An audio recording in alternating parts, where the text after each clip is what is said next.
to another Short and Sweets where the samples are short. And it's really sweet that they sent it to us. This week, it's really sweet that Heaven Hill shared with us their latest release of Larceny Barrel Proof. A media sample. Yes, C922. Now, I remember liking B522 a lot. So I actually have high expectations for this one. Now, this is the highest proof of the year. This is 126.6. Nice. Whereas the other releases, the A was 124.4 and the B was 123.8. Just like all of them, it's a mixture of between 6 and 8 year wheated bourbon.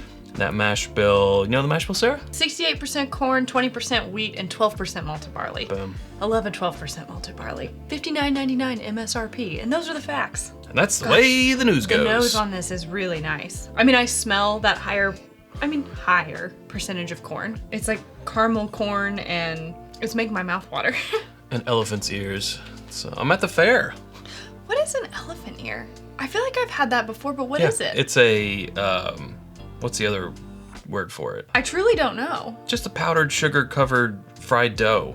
Maybe I have never had one of these before. Interesting. I don't know. I can't think of the other name besides elephant's ear. It smells real yummy. It does. To your health. Ooh. Man. Are we sure this is a wheater? Wow. No, I am. I think that the sweetness and a lot of that corn flavor, that like sweet corn pops, caramel corn flavor coming through at the beginning. And then, man, that power just really follows it through. Still describing the carnival for me. It is like the carnival. Toasty barrel. Toasty barrel is what sort of, I think, was making me think, is this a wheater or has this got some rye in there? Because it has such the presence of the toasted charred barrel in there. Not so much like, toasted barrel. That goes in a little different direction, but this is definitely, charred barrel influence here.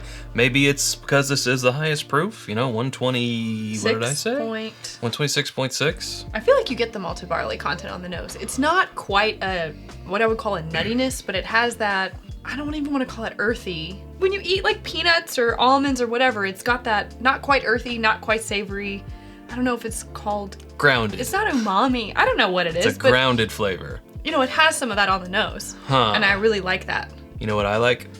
Is it WhiskyAmbitions.com? WhiskyAmbitions.com. It's our home on the internet for things such as the t-shirts that we're both wearing, of course the Glencairns that we're drinking from, our water glasses, rocks glasses, copitas, crystal cut Glencairns, bottle cut candles, and more always coming soon. That's WhiskyAmbitions.com. You can become a patron at patreon.com/itsbourbonnight and join our community for as little as $1 a month, and that is where we release our exclusive barrel picks, the opportunity to participate in barrel picks, discounts at WhiskyAmbitions.com, another round with Chad and Sarah, and more. That's us. We're Chad and Sarah. Hi. What's your name? Mouthfeel. Well, I was gonna say something a little bit in the opposite, that it's a little dry. Oh, I don't think so.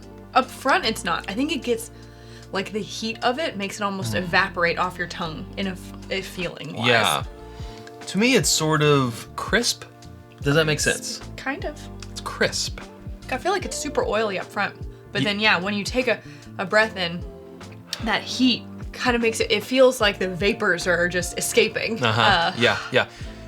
Crisp and charred. I think those would be the two words that I would sum up this one. If memory serves me, we don't know. Wouldn't trust this one.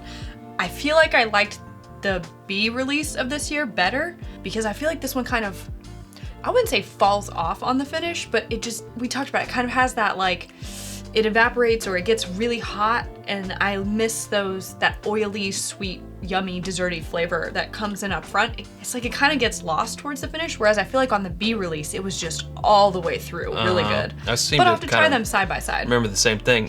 My takeaway on this one is it's staying so much more in the mouth, and I really haven't received a Kentucky hug. Have you? Oh yeah. Huh. I will say that about it. Hug that's spread out, and you would think for the proof, I feel like my experience has been a lot more in the mouth than in the chest. Still, okay. Don't say that while I'm drinking. I still really like this. I feel like it is a on-profile Larceny Barrel Proof. I really want to try it against that B offering because I feel like that might have been where it's at for this year anyway. But yeah, still a great Heaven Hill Barrel Proof offering. Enjoyable. Well, hey, that's where we gotta leave it. If you haven't subscribed to us already, you can do so by clicking right up here. There's suggestions of other videos down here. We hope to see you over there in one of those. Thanks, Sarah. Thanks, Chad. Okay, thank you, Heaven Hill. Until next time, drink more bourbon.